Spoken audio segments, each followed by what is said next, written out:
내 영혼을 얻으소서.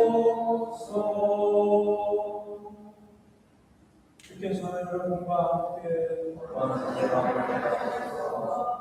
성마지막을 극한 주의 도입니다.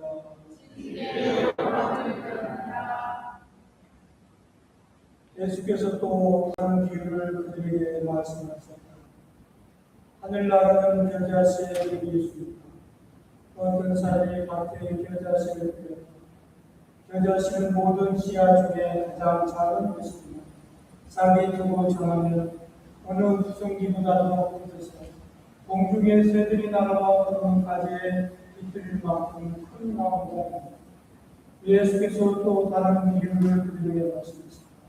어떤 여자가 누룩을 밀가루에 선을 속에 집어넣고 온통 들풀어 하늘나라는 이런 누룩에 비하할 수 있다. 하늘나라에는 밭에 묻혀있는 보물에 비할 수 있다.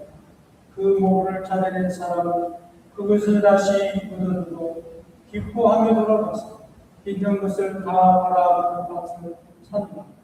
또한 하늘나라는 어떤 장사꾼이 좁은 진주를 찾아다니는 것에 비길 수 있다. 그는 값진 진주를 하나 발견하면 돌아가서 있는 것을 다 팔아들고 섰습니다. 또 하늘나라는 바다에서 그물을 쳐서 온갖 것을 끌어올리는 것에 비길 수 있다. 또 그들은 그물이 가득 차면 해변에 끌어올려고 앉아서 좋은 것을 주려 그릇에 담고 나쁜 것을 버립니다. 세상 끝날에도 이와 같은 것이다. 천사들이 나타나 선한 사람들 사이에 그 끼어있는 악한 자들을 가려내고 그러면 거기서 그들은 가슴을 치며 통곡할 것이다. 예수께서 말씀을 마치시고 지금 한 말들을 다 알아 듣겠느냐 하고 물으셨다. 제자들은 예 하고 대답하셨다. 예수께서는 그들에게 이 말씀을 이렇게 말씀해 주셨다. 그러므로 하늘나라의 교육을 받은 율법학교는 마치 자기 곳간에서 새 것도 꺼내고 낡은 것도 꺼내는 집주인과 같다. 이는 주의 복음입니다.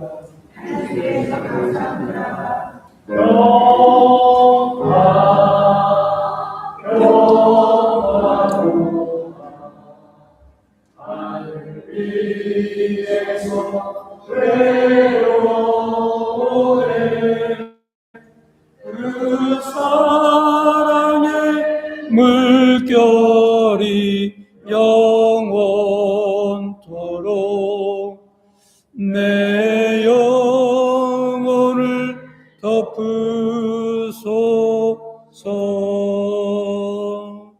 성부와 성자와 성령의 이름으로. 다 같이 앉으십니다. 날씨가 많이 덥습니다. 오늘 아침에는 기다림의 끝에 있는 승리라는 제목으로 함께 하나님의 말씀을 나누도록 하겠습니다. 기다림 속에 결코 우리를 버리지 아니하시는 하나님을 우리는 볼 수 있습니다. 우리는 모두 무언가를 기다리며 인생을 살아갑니다. 여러분은 오늘 무엇을 기다리고 계십니까? 어떤 분은 질병으로부터 치료를 받기 위해서 기다린 사람도 있고, 어떤 분은 자녀가 바른 길을 찾아가기를 기다리며 기도하는 분도 있고, 어떤 분은 가정 문제 관계로 회복되기를 기다리는 분들도 있습니다. 또 어떤 분들은 마음의 평안이 찾아오기를 기다리는 분들도 있습니다. 그렇습니다. 그런데 기다림을 경험해 본 사람들은 기다림이라고 하는 것이 그렇게 쉬운 일이 아니에요. 왜냐하면 기다림의 결과를 알고 기다리는 사람들은 그게 기쁘고 즐겁고 또 그 기다림이 감격일 수 있습니다. 그렇지만 우리가 기다리는 기다림의 인생의 여정에서 막연히 기다리는 것의 결과를 모르고 기다리는 경우가 허다하게 많습니다. 우리는 잔뜩 기대하고 잔뜩 마음을 모아서 기다렸는데 그 기다림의 결과가 우리 눈 가운데, 우리 환경 가운데 도달했을 때 그 결과가 전혀 다르게 되어졌을 때 우리는 실망하게 되기 때문이겠습니다. 그래서 기다림의 결과를 우리가 통제할 수 없기 때문입니다. 그러므로 기다림이 길어지면 우리는 늘 묻습니다. 하나님, 언제 기다려야 합니까? 여러분, 이런 기도를 해본 적이 있으십니까? 없으십니까? 언제까지 기다려야 합니까? 하나님께서 정말 내 기도를 듣고 계십니까? 과연 무엇인가 달라질 수 있을까요? 하면서 우리는 기도합니다. 근데 시편 기자는 이렇게 말합니다. 130편 5절에 나는 야훼를 기다리며 내 영혼은 그의 말씀을 기다린다. 나는 하느님을 기다리지만 내 영혼은 그분의 말씀을 기다린다라고 기록하고 있습니다. 성경에서 기다림은 아무것도 하지 않는 것이 아닙니다. 아직 결과가 보이지 않더라도 우리는 여전히 하느님을 신뢰하고 그 말씀을 우리는 붙드는 것입니다. 그래서 오늘 읽은 새 본문은 한 가지로 분명히 우리에게 메시지를 던져줍니다. 우리의 기다림은 헛되지 않는 것이다. 기다리는 동안 하나님은 우리와 함께 계시기 때문에 그렇습니다. 첫 번째로 사랑은 기다림을 견디게 합니다. 오늘 1독서 창세기 29장 15절로 28절에 야곱은 형 에서를 피하여 삼촌 라반의 집으로 갔습니다. 그곳은 라헬이 있었고 라헬을 봤을 때 너무 사랑스러운 거예요. 그래서 야곱은 삼촌 라반에게 말합니다. 18절에 내가 삼촌의 작은 딸 라헬을 위하여 외삼촌에게 7년을 봉사하리이다.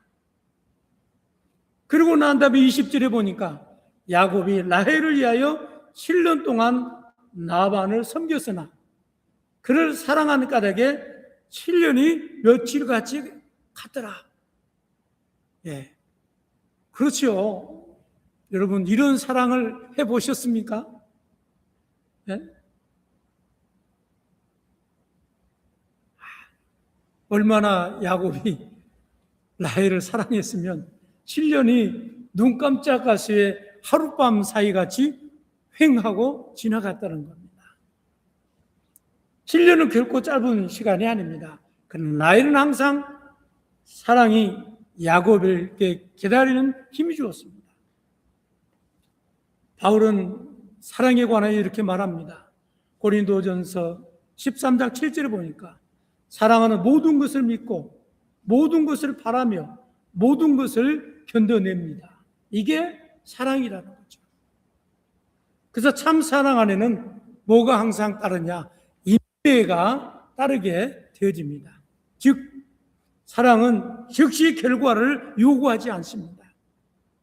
견디며 신실하게 머뭅니다. 그러나 7년이 지난 후에 라반은 야곱을 속이고 라헬 대신 언니 레아를 했어요. 요즘 같으면 큰일 날 일이죠. 네. 야곱은 큰 상처를 받았지만 포기하지 않았어요. 라헬을 사랑했기에 때문에 다시 7년을 더 삼촌을 섬기게 되어집니다. 야곱은 모두 14년 동안 기다리며 그 시간을 단지 라헬 아내를 맞이하기 위한 시간으로 생각했습니다. 그러나 하느님은 그 기간을 라헬만 기다리는 시간으로 야곱을 두지 않으셨습니다. 그래서 14년 동안 기다리는 동안 야곱 자신도 변화하는 시간이 되어졌습니다. 아버지와 형을 속였던 야곱이 이제는 자신이 속임을 당하는 고통을 경험하게 되어집니다. 하느님께서는 그 시간을 통해서 야곱의 성품과 야곱의 기질을 다듬기 시작했던 것입니다. 그래서 야고보서 1장 3절로 4절에 보니까 여러분 믿음이 시련을 겪으면 인내가 생겨납니다. 인내가 그 구실을 다하게 하십시오. 그래서 믿음이 시련을 겪으면 사람이 인내하게 되집니다. 그렇습니다. 제가 보면은 제 친구 중에 집안이 잘 사는 친구가 있어요. 그 친구는 조그만 어려움이 당하면 얼마나 나약한지 모릅니다.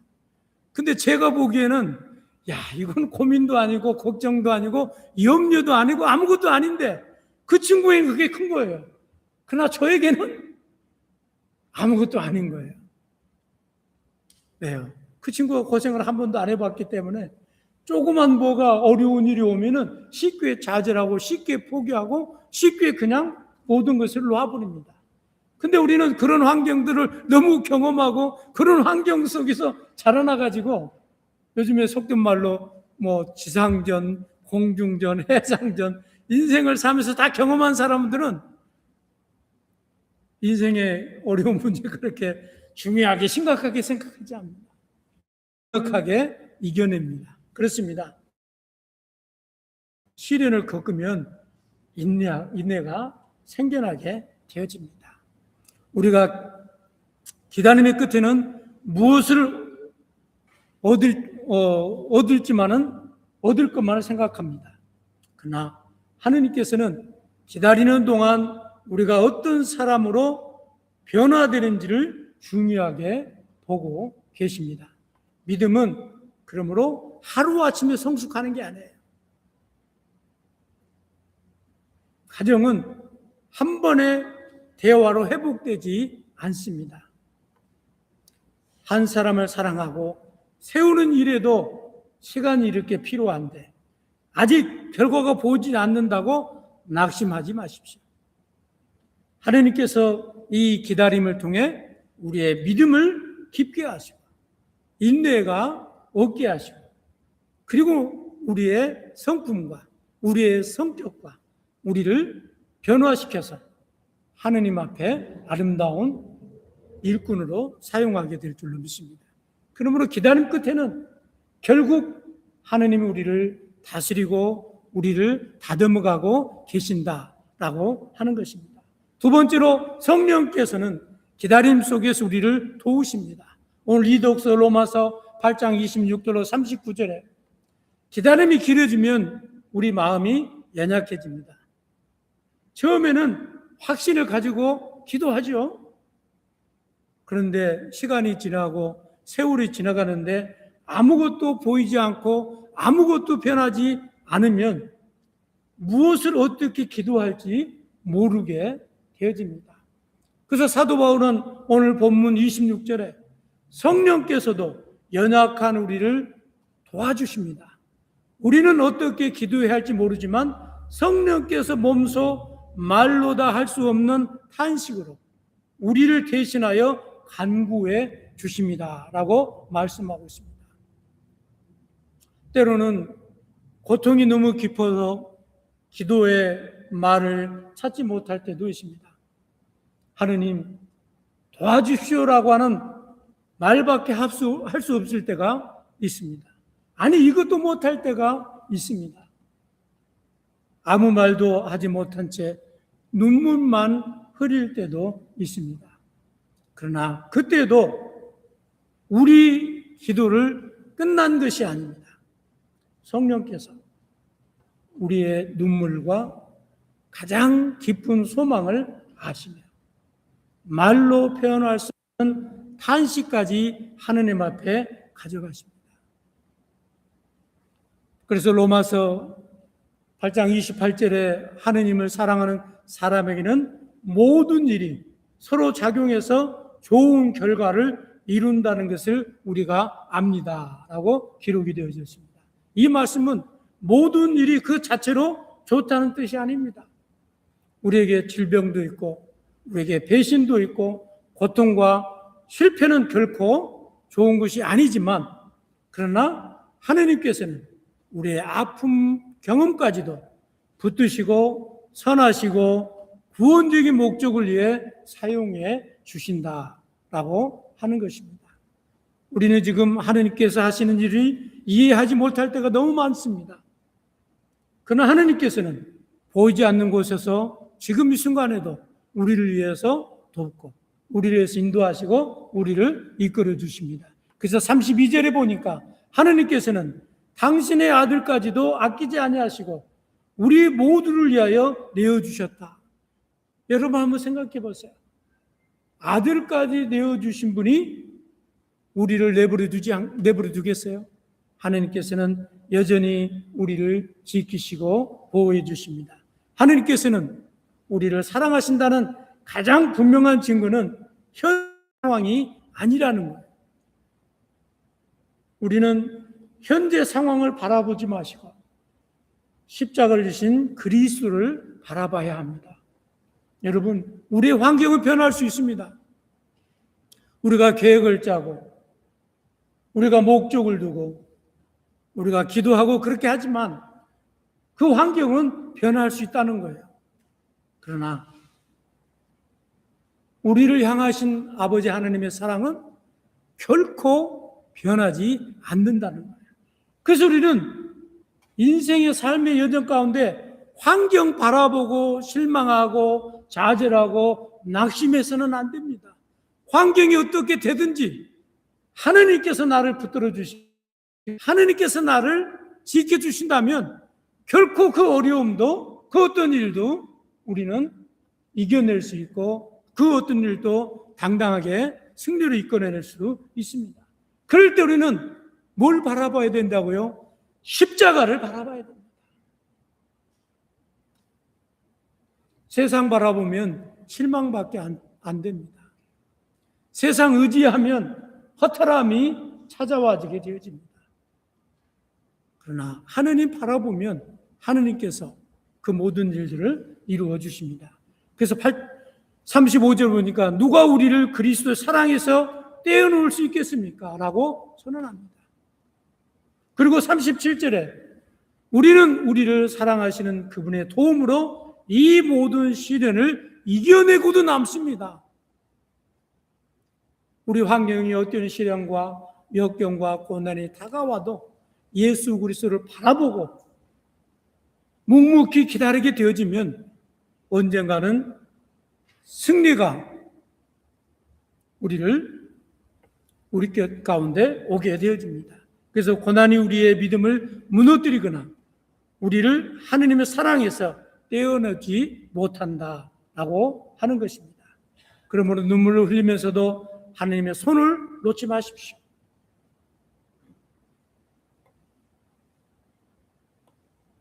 상황은 아직 변하지 않을 수 있습니다만 그러나 우리는 혼자가 아닙니다. 성령께서 우리를 도우시고 하나님의 사랑으로 우리를 붙들어 주십니다.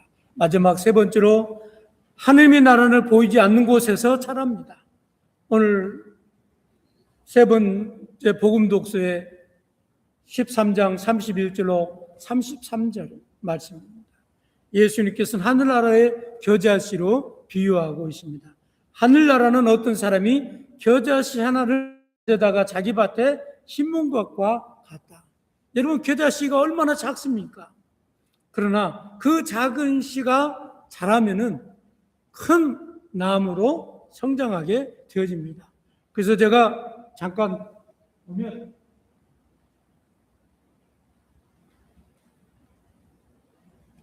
겨자씨를 내가 가져왔어요.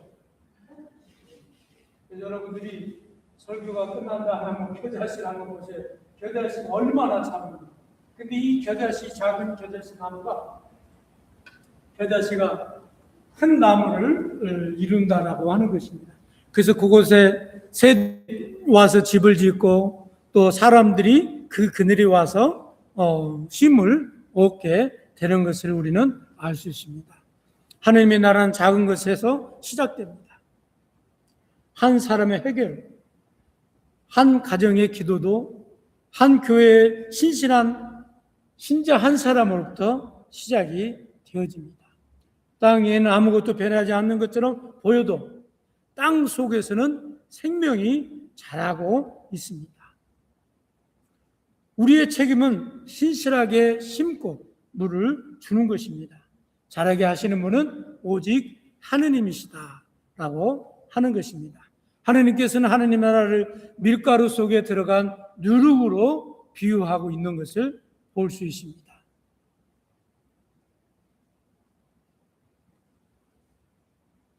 또 예수님께서 또한 하느님 나라를 밭에 감추어진 보화에 비유하고 있습니다. 44절을 보니까 그 사람은 기뻐하며 돌아가서 가진 것을 다 팔아가 그 밭을 산다라고 기록하고 있습니다.